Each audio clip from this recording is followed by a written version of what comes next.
ये उपासक दशा सूत्र है, इसके आधार पे इसको पढ़ करके बताती हूँ आपको। ओके, एक आचार्य महाप्रज्ञ जी की किताब है श्रावक धर्म, वो पूरी उपासक दशा के आधार पे लिखी हुई। श्रावक धर्म बहुत अच्छी है, आपको पढ़ना चाहिए, नोट कर सकते श्रावक धर्म।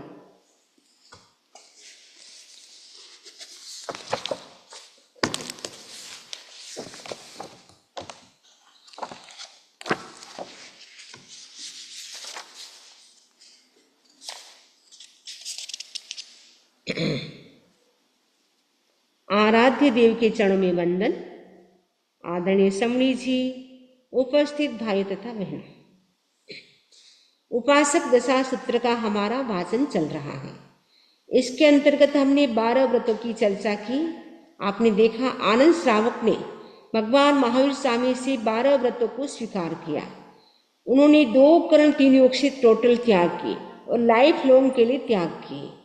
ये जो 12 व्रतों की जो आराधना होती है, उनमें जो 8 व्रत है उनका त्याग लाइफ लॉन्ग के लिए किया जाता है। 9वें व्रत का, 10वें व्रत का वो आप जितना दिन में करना चाहे वो कर सकते हैं। 11वां व्रत तो रोज नहीं होता है, वो कभी कभी होता है। और 12वां व्रत जब साधु का योग मिलता है तब 12वें व्रत की भी आप आराधना कर सकते हैं। आज हम सुनेंगे आनंद श्रावक ने भगवान महावीर स्वामी से जो संलेखना कैसे करनी चाहिए, उनकी विधि भी जानी और उनके जो अतिचार हैं उनसे कैसे बचना चाहिए, वो सारी टेक्निक भगवान महावीर स्वामी आनंद श्रावक को बताते हैं। भगवान महावीर स्वामी ने जीवन जीने की कला भी सिखाई और मृत्यु की कला भी सिखाई। जीवन जीने की कला तो बहुत लोग सिखाते हैं, लेकिन मरने की कला कोई नहीं सिखाते हैं। भगवान महावीर स्वामी ने कहा जीने की कला के लिए जरूरत है 12 व्रतों की आराधना। कोई व्यक्ति 12 व्रतों की आराधना करता है, इसका मतलब वो जीवन जीने की कला जानता है। और मृत्यु की कला का मतलब है अंतिम समय में वो संलेखना संधारा करता है, वो मृत्यु की कला। यानी जब लास्ट टाइम हो तो वो उनको डर नहीं रहना चाहिए, तो मृत्यु महोत्सव बन जाता है। तो प्रश्न है कि संधारा संलेखना कब करना चाहिए। भगवान महावीर स्वामी कहते हैं जब तक ज्ञान दर्शन चारित्र की वृद्धि हो, जब तक हम अपने लिए काम कर सकते हैं, समाज के लिए काम कर सकते हैं, जब तक हमारा शरीर चल सकता है, काम कर सकते हैं, यानी ज्ञान की आराधना कर सकते हैं, दर्शन की आराधना कर सकते हैं, चारित्र की आराधना अच्छी तरह से कर सकते हैं, तब तक तो हमें शरीर का पालन पोषण करना चाहिए। जब लगे कि अब शरीर से कुछ भी हो नहीं रहा है, अब न चलना संभव है, न उठना संभव है, दूसरों का हेल्प लेना पड़ता है, खाना भी बराबर नहीं खाया जाता है, शरीर में किसी भी प्रकार का डिजीज हो गया है, तो अब बहुत मुश्किल हो रहा है सब काम करने में। उस स्थिति में आपको लगे अब ज्ञान की भी आराधना नहीं हो रही है, न दर्शन की न चारित्र की भी मैं अच्छी तरह से आराधना कर पा रहा हूँ या कर पा रही हूँ, उस समय क्या करे, संलेखना स्वीकार करे। तो संलेखना भी 3 प्रकार की होती है। एक होती है संलेखना 12 वर्षों की आराधना। संलेखना 3 प्रकार की, उत्कृष्ट, मध्यम और जघन्य। उत्कृष्ट संलेखना 12 वर्षों तक की जाती है। मध्यम संलेखना है वो 1 वर्ष की होती है, और जो जघन्य संलेखना है, मिनिमम संलेखना है, वो 6 मंथ के लिए की जाती है। तो आपके मन में प्रश्न होगा कि संलेखना हम कब शुरू करें, क्योंकि आयुष्य का तो पता नहीं है कि कितना आयुष्य है, 12 वर्ष का बाकी है, कितने साल का बाकी है, हम संलेखना कब शुरू करें। तो संलेखना 12 वर्षों की होती है। तो एक अमुक एज हो जाए, आपको लगे अब मेरे 60+ हो गए हैं, अब मुझे संलेखना स्वीकार करना चाहिए। संलेखना का मतलब संधारा नहीं है, संलेखना का मतलब है आपको क्या करना है, जैसे कुछ साल तक आपको विगेय वर्जन, यानी जो दूध है, दही है, घी, तेल, गुड़, चीनी, वो 6 विगेय है, मक्खन है, उन विगेय का हमें क्या करना है, त्याग करना है। और उसके बाद आप क्या करें, आमिल का तप करें, उसके बाद उपवास करें, एकांतर, अल्टरनेट फास्टिंग कर सकते हैं। ऐसे करते धीरे धीरे आगे बढ़ना है, एक साथ संलेखना नहीं करना है। धीरे धीरे संलेखना का मतलब है शरीर को कृश करना और कषाय को कृश करना। संलेखना, संलेखना का मतलब क्या है? शरीर को कृश करना, कृश यानी शरीर को पतला करना और कषाय को पतला करना। क्योंकि हम तपस्या करते हैं उससे हमारा शरीर तो पतला होता है, लेकिन उसके साथ साथ यदि हमारी कषाय पतली नहीं होती है तो कहते हैं कि ये तपस्या करता है लेकिन इसके तो इतना गुस्सा है, मतलब नहीं है, इससे तो हम ही अच्छे हैं। कई लोग ऐसे भी कहते हैं। तो हमें क्या करना है, क्योंकि तपस्या में हमारी एनर्जी बढ़ जाती है, उसका यूटिलाइज नहीं होता है तो फिर व्यक्ति गुस्सा में चला जाता है। उस समय यदि व्यक्ति चांटिंग करता है, मेडिटेशन करता है तपस्या के दौरान, तब तो उसकी जो एनर्जी बढ़ी थी वो यूटिलाइज हो गई, उसका यूज हो गया, तो फिर उसका गुस्सा नहीं बढ़ेगा। अदरवाइज जो तपस्या करता है उनका गुस्सा बढ़ जाता है, इसीलिए क्योंकि एनर्जी का लेवल है वो बढ़ जाता है। तो भगवान कहते हैं संलेखना का मतलब है शरीर को कृश करना, साथ में कषाय को तपस्या के साथ कृश करना। तपस्या आदि से शरीर और कषाय को कृश करना वो संलेखना है। तो संलेखना आपको समझ में आ गया कब करनी चाहिए? जब तक हमारा शरीर चल रहा है, यानी ज्ञान दर्शन, यानी हम स्वाध्याय कर सकते हैं, सामायिक कर सकते हैं और साधु संतों की सेवा कर सकते हैं, घर का काम कर सकते हैं, समाज के लिए कुछ कर सकते हैं, तब तक तो हमें कुछ नहीं करना है संथारा। लेकिन जब लगे कि अब हम कुछ भी नहीं कर पा रहे, सपोर्ट सारा लेना पड़ रहा है, खाने में भी समर्थ नहीं है, बैठने में, सोना भी मुश्किल हो रहा है, बैठना भी मुश्किल हो रहा है, शरीर में रोग बढ़ता जा रहा है, अब डॉक्टर ने भी जवाब दे दिया है अब आप कुछ दिनों के मेहमान हैं, उस समय शरीर के प्रति जो हमारा अटैचमेंट है उसको छोड़ना चाहिए। व्यक्ति संथारा कब कर सकता है? जब शरीर के प्रति हमारा जो अटैचमेंट होता है उसको वो छोड़ता है तो संथारा कर सकता है। क्योंकि व्यक्ति को सबसे ज्यादा अटैचमेंट किसके प्रति होता है? अपनी बॉडी के प्रति होता है। बच्चों के प्रति कहते हैं, लेकिन बच्चों से भी ज्यादा बॉडी के प्रति हमारा अटैचमेंट होता है। तो जब तक हमारा अटैचमेंट बॉडी के प्रति होता है तब तक हम संथारा स्वीकार नहीं कर सकते। डॉक्टर ने जवाब दे दिया फिर भी आपको लगता है कि जैसे तैसे मुझे बचा ले, मरना कोई नहीं चाहता है। जहाँ जैसी भी लाइफ है उसी में वो रहना चाहता है। कोई भी, इवन वो गट्टर का कीड़ा भी मरना नहीं चाहेगा। आप कोई कभी देखेंगे उसको पकड़ेंगे ना तो इधर उधर भागेगा, लेकिन वो मरना नहीं चाहेगा। कोई भी जीव मरना नहीं चाहता है, जहाँ है वहीं रहना चाहता है, क्योंकि सबसे ज्यादा अटैचमेंट हमारा बॉडी के प्रति होता है। क्योंकि अनंत काल की यात्रा में जहाँ भी हम गए हमको शरीर मिलता रहा, शरीर का ही हम पोषण करते रहे, शरीर का ही हम टेक केयर करते रहे। आत्मा की ओर हमने कभी ध्यान ही नहीं दिया कि हमारी आत्मा कितनी कितनी कर्मों से भारी होती जा रही है। बॉडी का वजन बढ़ जाता है, बॉडी का वेट बढ़ जाता है तो हमें चिंता होती है।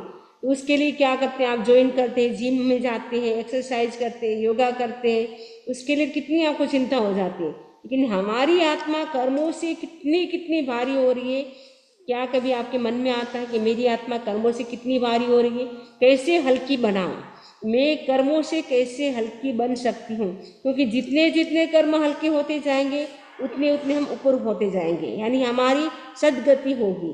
जितने जितने हमारे कर्म भारी होंगे उतनी उतनी हम नीचे जाते जाएंगे। तो नीचे क्या है?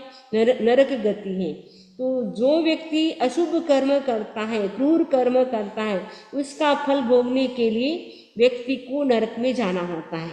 और जब शुभ कर्म ज्यादा, मतलब जो धार्मिक अनुष्ठान हम जितना करते हैं उसके साथ साथ क्या होता है? पुण्य का बंध होता है। अकेला पुण्य का बंध कभी नहीं होता। जितना जितना हम धार्मिक अनुष्ठान किया, सपोज आपने मेडिटेशन किया, आपने तप किया, जो निर्जरा के 12 प्रकार है उनकी जो आराधना करते उससे निर्जरा होती है। निर्जरा के साथ पुण्य का बंध होता है, अकेले पुण्य का बंध कभी नहीं होता है। तो शुभ कर्म जब बहुत एक्सट्रीम लेवल पे हो जाते हैं उसका भोग करने के लिए व्यक्ति को स्वर्ग में जाना होता है। तो पुण्य का भोग करने के लिए व्यक्ति स्वर्ग में जाता है और पाप का भोग करने के लिए कहाँ जाता है? नरक में जाता है। तो हमें क्या करना है? मोक्ष के लिए दोनों बाधक है, पुण्य और पाप। क्योंकि पुण्य और पाप दोनों खत्म होंगे तब हमारा मोक्ष होगा। जब तक पुण्य भी रहेगा तब तक भी हमें मोक्ष नहीं मिलेगा, तब तक हम स्वर्ग में ही रहेंगे। क्योंकि पुण्य का भोग करने के लिए व्यक्ति स्वर्ग में ही जाता है। तो इसीलिए हमें क्या करना है? हमें ऐसी आराधना करना है क्योंकि जब तक मोक्ष न हो तब तक तो पुण्य अच्छा है, कम से कम नरक गति, तिरंज गति जो निगोद है उनसे तो हम बच सकते हैं। लेकिन हमारा लक्ष्य होना क्या चाहिए, गोल सेट करना है कि हमें 8 कर्मों का क्षय करके मोक्ष को प्राप्त करना है। तो आनंद श्रावक ने गोल सेट कर लिया कि मुझे 12 व्रतों की अच्छी तरह से आराधना करनी है। 12 व्रतों की वो कई साल तक आराधना करते रहे, लगभग उन्होंने टोटल 20 साल तक आराधना की, 14 साल तक 12 व्रतों की आराधना की। उसके बाद उन्होंने श्रावक की जो 11 प्रतिमा होती है, श्रावक की 11 प्रतिमा को वो स्वीकार करते हैं। अपना जो बड़ा पुत्र था उनको घर का भार सौंप करके वो 11 प्रतिमा को स्वीकार करते हैं। तो 11 प्रतिमा को भी वो स्वीकार करते हैं। उसके बाद जब उनको लगता है कि अब शरीर मेरा एकदम कृश हो गया है, अब शरीर चलने में समर्थ नहीं है, अब मैं कुछ कर नहीं पा रहा हूँ, उस समय उन्होंने क्या किया, अनशन स्वीकार करने की भावना जागी कि अब मेरा शरीर चलने में समर्थ नहीं है। क्योंकि वो तपस्या बहुत करते थे और वो महीने में अष्टमी, चतुर्दशी, अमावस्या, पूर्णिमा को वो क्या करते थे, औषध करते थे। और उसके साथ साथ वो धर्म जागरिका करते थे, यानी पूरी रात धर्म में ही अपना समय वो व्यतीत करते थे। ऐसा करके वो लगा, अब रात्रि के समय अचानक उनके मन में चिंतन आता है, अब मेरा शरीर बिल्कुल भी काम करने में समर्थ नहीं है, अब मैं सामायिक भी नहीं कर पा रहा हूँ, स्वाध्याय भी मेरे से नहीं हो रहा है, फिर भी अभी भी मेरे में थोड़ी एनर्जी है, अभी भी मैं संलेखना स्वीकार कर सकता हूँ। तो वो मन में चिंतन करता है और चिंतन करते ही उन्होंने क्या किया, अपश्चिम मानांतिक संलेखना स्वीकार किया। अपश्चिम का मतलब अंतिम, मानांतिक यानी मृत्यु पर्यंत, यानी लाइफ लॉन्ग के लिए वो भगवान महावीर स्वामी की साक्षी से लाइफ लॉन्ग के लिए संथारा स्वीकार करते, अनशन स्वीकार करते हैं। तो अनशन भी 3 प्रकार के होते हैं, भक्त प्रत्याख्यान, इंगिनी मरण और पादोपगमन। तो जो पादोपगमन होता है वो जिस स्टेट में हम स्वीकार करते हैं, जिस सिचुएशन में हम स्वीकार करते, जिस पोजीशन में हम स्वीकार करते, वही पोजीशन लाइफ लॉन्ग के लिए रहती है। उसमें हिल डुल भी नहीं सकते हैं, न दूसरों की सेवा ले सकती, न स्वयं ही शरीर का ध्यान रख सकते हैं। उस संथारे का नाम है पादोपगमन संथारा। पादप यानी वृक्ष, वृक्ष जैसे वृक्ष की डाल कटती है, नीचे गिरती है, तो वो उसी स्थिति में पड़ी रहती है। वैसे ही पादोपगमन संथारा करने वाला व्यक्ति भी उसी स्थिति में रहेगा। वो खड़ा है तो वो खड़ा ही रहेगा, बैठा है तो बैठा ही रहेगा, और सोया है तो सोया रहेगा। वो बिल्कुल भी हलन चलन नहीं करेगा और खुद भी ध्यान नहीं रखेगा शरीर का, और दूसरे भी उनकी सेवा नहीं कर सकते हैं। उस संथारे का नाम है पादोपगमन संथारा। तो वर्तमान समय में पादोपगमन संथारे करने वाले तो शायद ही होंगे कोई। उस पहले के जमाने में यानी भगवान महावीर स्वामी के टाइम में जो भी संथारा स्वीकार करते थे वो पादोपगमन संथारा स्वीकार करते थे। एक फिक्स स्पेस में वो बैठ जाते थे या सो जाते थे, उसके बाहर भी नहीं जाते थे। रूम में सपोज स्वीकार किया या हॉल में स्वीकार किया, हॉल से बाहर क्या उनका एरिया फिक्स हो जाता, जितने स्थान पर सोए हैं उतना ही उनका आगार होता था। और कोई उनको शरीर की अपेक्षा हुई यूरिन पास के लिए जाना पड़ा तो उतना उनको उठने का आगार होता था, अदरवाइज वो सोए ही, जिस मुद्रा में सोए उसी रूप में वो रहते थे। तो वो हो गया पादोपगमन संथारा। पादप यानी वृक्ष की डाल जिसे कटती है, वो जिस स्थिति में रहती है उसी स्थिति में वो पड़ी रहती है। वैसे ही पादोपगमन संथारा स्वीकार करने वाला व्यक्ति भी जिस रूप में, जिस मुद्रा में, जिस पोजीशन में वो स्वीकार करता है, पद्मासन में बैठा है तो पद्मासन में ही लाइफ लॉन्ग तक वो उसी स्थिति में रहेगा। और अगर वो कायोसर्ग की मुद्रा सोए हैं तो उसी रूप में रहेगा, वो हिलेगा भी नहीं, डुलेगा भी नहीं, चाहे चींटी काटे, चाहे मच्छर काटे, चाहे बिच्छू भी आ जाए, चाहे सांप भी डस जाए, कुछ भी हो जाए, वो न हिलेगा न डुलेगा, उसी स्थिति में वो रहेगा। इंगिनी मरण संथारा होता है दूसरे प्रकार का इंगिनी मरण। इंगिनी मरण संथारा में स्वयं शरीर का टेक केयर कर सकते हैं, ध्यान रख सकते हैं, लेकिन दूसरे व्यक्ति उनकी सेवा नहीं कर सकते हैं।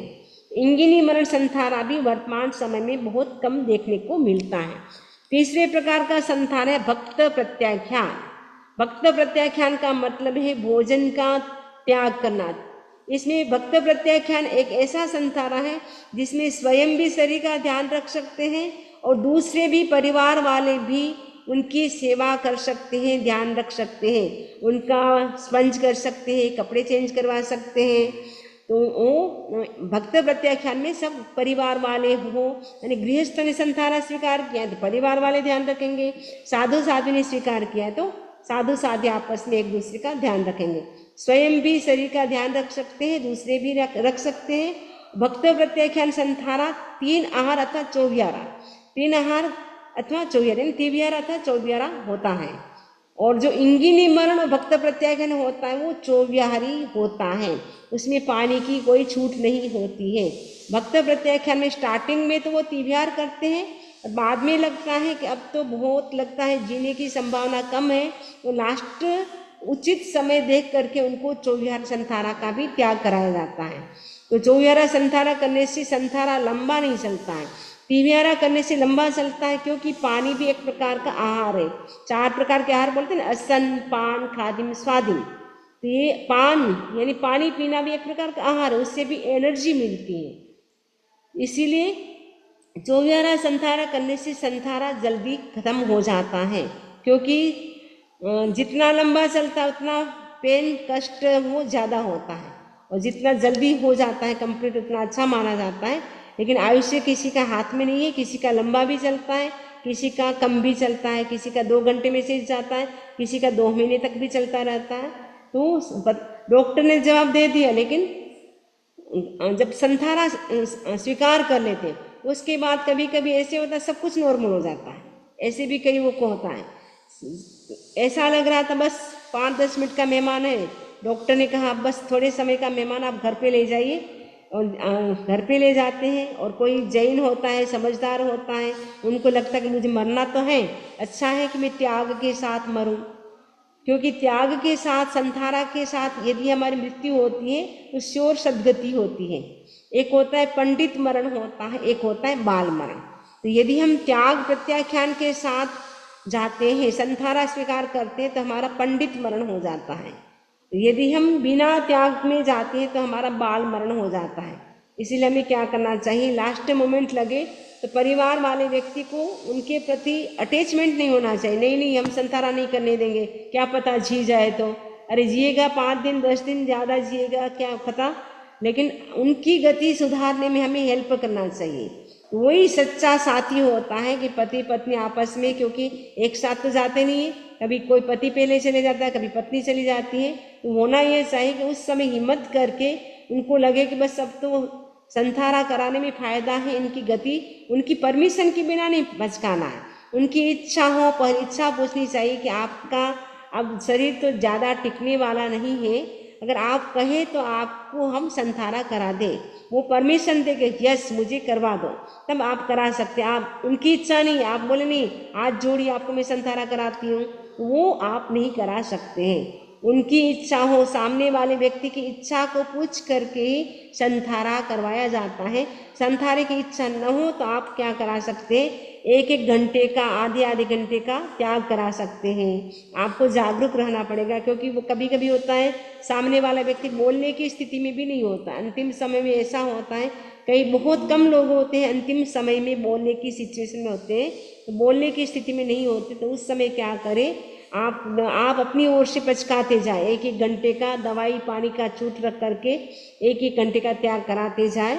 और उसके बाद आपको लगे कि अब ये बोलने की स्थिति में नहीं है और ये स्नो कुछ नहीं करे, तो अपनी ओर से उनको सागारी संथारा का आप त्याग करवा सकते हैं, ताकि उनकी भावना कभी कभी होते हैं वो सुन भी लेते हैं, कान से तो वो सुनते ही हैं लेकिन बोल नहीं पाते हैं। तो उनकी भावना यदि अच्छी रहती है तो उनकी गति सुधर जाती है। उस समय रोना धोना नहीं करके घर में नवकार मंत्र का यदि व्यक्ति जाप करता है तो नवकार मंत्र सुनते सुनते व्यक्ति की मृत्यु होती है तो श्योर सद्गति होती है। तो कहा जाता है जन्म के समय नवकार मंत्र सुनने को मिले तो पूरी लाइफ अच्छी होती है, संकट के समय नवकार मंत्र गिनते हैं तो संकट कट जाता है, मृत्यु के समय नवकार मंत्र सुनने का मिले यानी लास्ट टाइम जब चल रहा हो उस समय यदि नवकार मंत्र सुनने को मिले, नवकार मंत्र सुनते सुनते व्यक्ति की मृत्यु होती है, तो श्योर नेक्स्ट बर्थ उसका अच्छा होता है।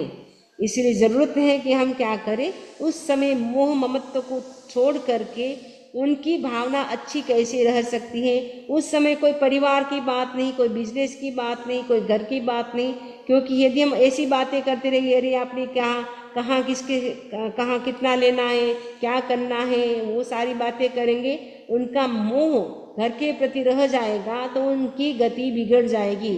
और परिवार के प्रति, घर के प्रति या मनी के प्रति मोह रहने से व्यक्ति कहा जाता है या तो चूहा या सर्प बन जाता है। परिवार के प्रति ज़्यादा मोह होता है या धन के प्रति ज़्यादा मोह होता है, उसकी गति बिगड़ जाती है, फिर घर में ही चूहा बन करके या सांप बन करके घूमता है। इसलिए हमें बहुत ध्यान रखना होता है कि लास्ट मोमेंट चल रहा है तो उनको किसी भी प्रकार की घर की बातें न करें, न सुनाए। धर्म ध्यान जितना सुना सकते हैं धर्म ध्यान सुनाए, पूरा माहौल भी धर्म ध्यान का बनाए रखे, ताकि मृत्यु भी महोत्सव बन सकती है।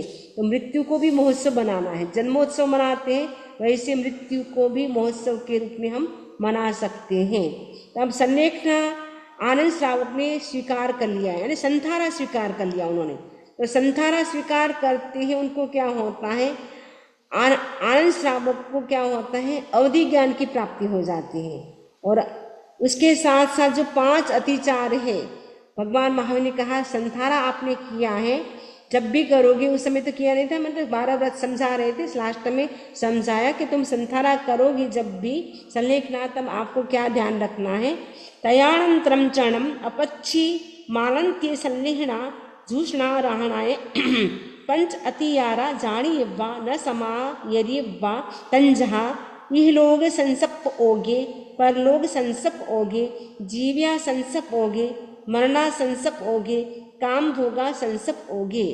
तदनंतर यानी उसके बाद अपश्चिम बाणांतिक संलेखना जोशना आराधना के 5 अतिचार जानने चाहिए, उनका समाचरण नहीं करना चाहिए।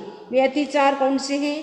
पहला अतिचार है यही लोक आशंसा प्रयोग। यही लोक आशंसा का मतलब है मृत्यु लोक, और आशंसा का अर्थ है अभिलाषा। यही लोक का अर्थ है मृत्यु लोक, आशंसा का अर्थ है अभिलाषा, इच्छा, डिजायर। इसका तात्पर्य यह है कि जन्मांतर में मैं समृद्धिशाली राजा बनूं, श्रेष्ठी बनूं, ऐसी इच्छा करना। यानी मैं इस जन्म में मैंने संथारा किया है, तो नेक्स्ट बर्थ में मैं राजा बनूं या मैं रिचमैन बनूं, ऐसी इच्छा नहीं करना। यदि ऐसी इच्छा करते हैं संथारे में तो वो दोष लगता है। पहला दोष हो गया, अतिचार हो गया, यही लोक का संसा प्रयोग। यही लोक आशंसा प्रयोग, यही लोक का मतलब इस लोक, आशंसा यानी इच्छा, अभिलाषा। तो किसकी इच्छा करना कि मैं इसी लोक में वापस आऊं और मैं राजा बनूं, धनवान बनूं, श्रेष्ठी बनूं, अच्छे कुल में जन्म लूं। तो ऐसा अगर भाव आता है संथारे में, वो दोष लगता है। दूसरा अतिचार है परलोका संसा प्रयोग। परलोक यानी परलोक संबंधी सुखों की इच्छा करना, यानी मर करके मैं देव बनूं, मैं इंद्र बनूं, मैंने इतना बड़ा संथारा किया है, इतनी तपस्या की है, 12 व्रतों की आराधना की है, तो मृत्यु के बाद मैं क्या बनूं, देव बन जाऊं, मैं इंद्र बन जाऊं। इस प्रकार की अगर इच्छा होती है तो हमें दोष लगता है। आपने 12 व्रतों की अच्छी तरह से आराधना की है तो श्योर आपकी गति देव गति है, उसमें नो डाउट। लेकिन आप अगर इच्छा करते हैं तो वो आपको दोष लगता है। बिना इच्छा ही अपने आप ही आपको अच्छी गति मिलेगी, क्योंकि आपने अच्छी तरह से 12 व्रतों की आराधना की है। 12 व्रतों की अच्छी आराधना करने वाला एक भवतारी भी बन सकता है, यानी 3 भव के भीतर भीतर उनका मोक्ष हो जाता है। वर्तमान का लाइफ, उसके बाद नेक्स्ट उसका स्वर्ग में जन्म होता है, उसके बाद महाविद्य क्षेत्र से या अवसरपीणी काल में तीर्थंकर जब होते हैं उस समय वहाँ दीक्षा लेकर के उनका मोक्ष भी हो सकता है। तो दूसरा समझ में आ गया, परलोक की इच्छा करना, यानी परलोक में मैं इंद्र बनूं, देव बनूं, ऐसी इच्छा भी नहीं करना है। तीसरा है जीविता संसा प्रयोग। जीविता संसा का मतलब दीर्घ काल तक जीवित रहने की इच्छा, यानी लंबे समय तक मैं जीता रहूं, संसार करने के बाद भी लंबे समय तक जीने की इच्छा रहती है, क्योंकि इतने लोग मुझे साता पूछने के लिए आते हैं, इतने लोग मुझे संगीत सुनाते हैं, सॉन्ग सुनाते हैं, धर्म सुनाते हैं, इतनी जिन शासन की प्रभावना हो रही है, तो मैं लंबे समय तक जीता रहूं ताकि मुझे लोग साता पूछने के लिए आए, मेरी वाहवाह हो। तो वो भावना भी नहीं रखना है, ठीक है। यानी जीने की इच्छा भी नहीं करना है, मृत्यु की भी इच्छा नहीं करना है, न जीने की इच्छा करना है, न चौथा विचार है मरणाशंसा प्रयोग, यानी मृत्यु की भी इच्छा नहीं करनी है। कभी कभी आपने संथारा कर लिया, संथारा करने के बाद बहुत भूख लगती है, तो भूख लगती है उससे आपके शरीर में पेन होता है, तो सोचते कि अच्छा है मेरा जल्दी जल्दी संथारा पूरा हो जाए, मेरी जल्दी मृत्यु हो जाए, बहुत अच्छा रहे। वो भावना भी नहीं करना है, न जीने की इच्छा करना है, न मृत्यु की इच्छा करना है। पांचवा है काम भोगा संसार प्रयोग, निरंतर यह चिंतन करते रहना कि मुझे मनुष्य संबंधी अथवा देह संबंधी काम भोगों की प्राप्ति हो तो अच्छा रहे।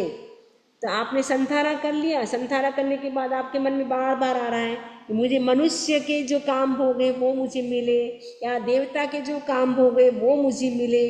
तो काम भोगों की इच्छा करना भी दोष है। ये संलेखना स्वीकार करने के बाद ये इन 5 प्रकार के जो अतिचार है उनसे बचना चाहिए, उनको लाइफ में अप्लाई नहीं करना चाहिए। तो यह भगवान महावीर स्वामी ने समझा दिया। आनंद श्रावक ने भी अब क्या कर लिया है, अभिग्रह स्वीकार कर रहे हैं। आनंद श्रावक कहते हैं तयणम से आनंदे गहा वही समणस्य भगवो महावीर से अंत्य पंचाणु वह्यम सत्य शिक्षा वह्यम दुवाल सवीहम सावय धम्मम परिवज्जति। तब वह आनंद गृह पति श्रमण भगवान महावीर के पास अणुव्रत और 7 शिक्षाव्रत 12 प्रकार का श्रावक धर्म स्वीकार करता है। तो 12 प्रकार के व्रत हो गए, 5 अणुव्रत, 3 गुण व्रत और 4 शिक्षा व्रत।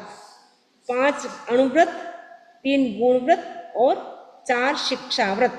शिक्षा व्रत का मतलब ये एजुकेशन नहीं है, शिक्षा का मतलब है अभ्यास करना, प्रैक्टिस करना, again and again, bar bar practice करना, उसको बोलते हैं शिक्षा व्रत। गुण व्रत इसीलिए बोलते वो जो अणुव्रत 5 स्वीकार किए थे उनके गुणों में वो वृद्धि करता है, इसलिए उनको गुण व्रत कहा जाता है, ठीक है। तो 5 अणुव्रत, 3 गुण व्रत और 7 शिक्षा व्रत, 4 शिक्षा व्रत, टोटल 12 व्रतों को स्वीकार करते हैं। भगवान महावीर स्वामी से 12 व्रतों को स्वीकार करके वो वंदन नमस्कार करते हैं। पहले के जमाने में कोई स्वीकार करते, प्रस्खान करते तो उनको तिकुत्ता के पाठ से 3 बार उनको वंदन नमस्कार किया जाता था।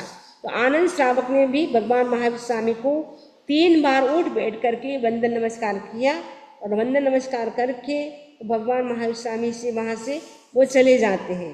और उन्होंने कुछ छूट रखी, क्योंकि अब 12 व्रती श्रावक बन गए हैं।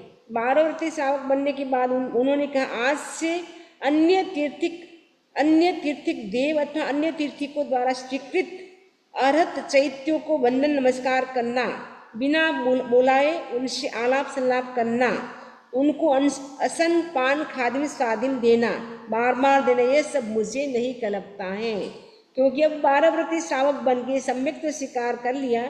सम्यक्त स्वीकार करने के बाद जो अन्य तीर्थिक होते हैं, यानी जैन धर्म के अतिरिक्त जो दूसरे धर्म वाले होते हैं, उनके साथ ज़्यादा बातचीत भी नहीं करना है मुझे, उनके मंदिर में भी मुझे जल्दी से नहीं जाना है, उनको जो अन्य तीर्थी वाले साधु आते हैं उनको मुझे असन पान खादिम स्वादिम देना भी मुझे नहीं कलपता है। तो वो त्याग कर लेते हैं। वो कुछ आगाह रखते हैं कि राजा भी योग, यदि राजा कहे कि आपको अन्य साधु जो आए उनको देना पड़ेगा तो मुझे छूट है। गणा भी योग, मतलब गण वाले कोई ऐसा कोई ग्रुप मुझे फोर्स करे कि आपको देना पड़ेगा तो वो मैं देने का भाव है। बला भी योग, यानी कोई फोर्स बहुत ज़्यादा करेगा नहीं, कुछ भी हो, संघ के साधु आए हैं, अन्य तीर्थ संप्रदाय के साधु आए, उनको आपको कुछ देना पड़ेगा तो मुझे आगार है। देवता भी, कभी कभी देवता होते हैं वो भी जबरदस्ती करते हैं कि आपको धर्म को विचलित करने के लिए आते हैं धर्म से, तो देवता भी मुझे जबरदस्ती कहेंगे आपको देना पड़ेगा तो मुझे छूटे। गुरु कहे तो मुझे छूट है। ऐसे करके वो कुछ छूट रखते हैं, बाकी वो त्याग कर लेते हैं कि अन्य जो तीर्थिक जो साधु हैं, अन्य धर्म को मानने वाले जो भी व्यक्ति हैं, उनसे मुझे बातचीत भी नहीं करना है, और उनके जो साधु हैं उनको मैं अपनी ओर से कुछ दूंगा भी नहीं, और कुछ मुझे कहेंगे राजा के द्वारा, या कोई मुझे देवता कहेंगे या कोई फोर्स करेंगे तो मुझे देने का आगार है। तो इस प्रकार हमारा ये जो आनंद श्रावक ने है वो इस प्रकार अभिग्रह स्वीकार कर लिया। 12 व्रतों को स्वीकार करने के बाद अभिग्रह स्वीकार कर लेते हैं। अभिग्रह स्वीकार करने के बाद अब वो घर लौटते हैं। 12 व्रत स्वीकार कर लिए, अभिग्रह कर लिया। अभिग्रह का मतलब है मैं दूसरे धर्मों के, केवल मैं जैन धर्म की आराधना करूँगा, उसकी प्रभावना करूँगा, उसके अतिरिक्त मुझे दूसरे धर्म की ओर मुझे आकृष्ट नहीं होना है, क्योंकि पर पासन प्रशंसा, दूसरे धर्म की प्रशंसा करते हैं, उनका परिचय करते हैं, तो उससे हमारा सम्यक्त्व है वो क्या है, सुरक्षित नहीं रहता है। तो अपने सम्यक्त्व को सुरक्षित रखने के लिए हमें दूसरे धर्मों की प्रशंसा भी नहीं करनी चाहिए, दूसरे धर्म वालों से ज़्यादा बातचीत भी नहीं करना चाहिए, क्योंकि वो अपनी बातें बताएंगे तो लगेगा अरे उनका धर्म तो कितना अच्छा है, अपना तो बस त्याग करो। वो तो कितना एंजॉय करते, कितने नाचते, कितने डांस करते, अच्छा खाना खाते हैं, अपने तो बस ये नहीं खाना है, वो नहीं खाना, बस यही बोलते रहते हैं। इसीलिए उनके पास ज़्यादा उठ बैठ करेंगे तो अपना जो जैन धर्म अपने को मिला है उनके प्रति आपको शंका होने लगेगी, और उनका धर्म आपको अच्छा लगेगा तो धीरे धीरे आप दूसरे का धर्म भी अपना सकते हैं। इसीलिए हमें क्या करना है, हमें 12 व्रत स्वीकार करने के बाद अपने सम्यक्त्व को सुरक्षित रखना है। हमारा जो जैन धर्म मिला है वो मिला है, उसी में हमें इतना फेथ रखना, इतनी श्रद्धा रखनी है। देव गुरु धर्म के प्रति अटूट श्रद्धा होने से हमारा सम्यक्त्व सुरक्षित रहता है। तो हमारा देव अरिहंत गुरु हमारे निर्ग्रंथ है, और हमारा धर्म है केवली भाषित धर्म। केवली भगवंतों ने जो धर्म कहा है वही मेरा धर्म है, उसके अतिरिक्त मेरा कोई धर्म नहीं। इनमें निगंतम पावन सत्य, यही निरग्रंथ धर्म सत्य है, निशंक है। क्यों? जो भगवान ने कहा वही धर्म मेरा सत्य है, उसके अतिरिक्त मेरा कोई धर्म नहीं। यानी जो भी केवली है, चाहे नॉन जैन का भी केवली बन गया, केवली भगवंत ने जो कहा वही मेरा धर्म है। इस प्रकार दृढ़ श्रद्धा रखने से अगर 12 व्रतों की हम आराधना करते सम्यक्त्व के साथ, तो श्योर हम तीसरे जन्म में मोक्ष जा सकते हैं, यानी एक भव अवतारी बन सकते हैं। इतनी बड़ी शक्ति है धर्म में, तो व्रत में इतनी शक्ति है। तो हम जो भी त्याग करें, 1 कोटि से ले तो हम 9 कोटि से इसका पालन करें। 1 कोटि का मतलब है आपने त्याग किया तब किया था कि करुणी काया से, 1 कोटि से त्याग किया, लेकिन आप उसका 9 कोटि से पालन कर सकते हैं कि कराऊं नहीं, अनुमोदू नहीं, मन से, वचन से, काया से। तो 9 कोटि का अगर 9 कोटि से पालन करते हैं तो हम एक भव अवतारी बन सकते हैं। तो आनंद श्रावक 12 व्रतों को स्वीकार करके घर आते हैं, और अब क्या करता है वो आनंद श्रावक अपनी वाइफ को भी मोटिवेट करता है, अपनी वाइफ को मोटिवेट करता है कि मैंने 12 व्रत स्वीकार किए हैं तो तुम भी 12 व्रतों को स्वीकार करो। अब जो उनकी वाइफ का नाम था शिवानंदा, वो शिवानंदा कैसे भगवान के पास जाएगी, कैसे भगवान से 12 व्रतों को स्वीकार करेगी, उसकी चर्चा हम आगे सुनेंगे। इसी आशा के साथ ओम अरहम। भगवान के विरुद्ध मैंने कुछ भी बोला हो तस्मिच्छामि दुक्कडम। इससे संबंधित किसी को कोई प्रश्न हो तो पूछ सकते हैं।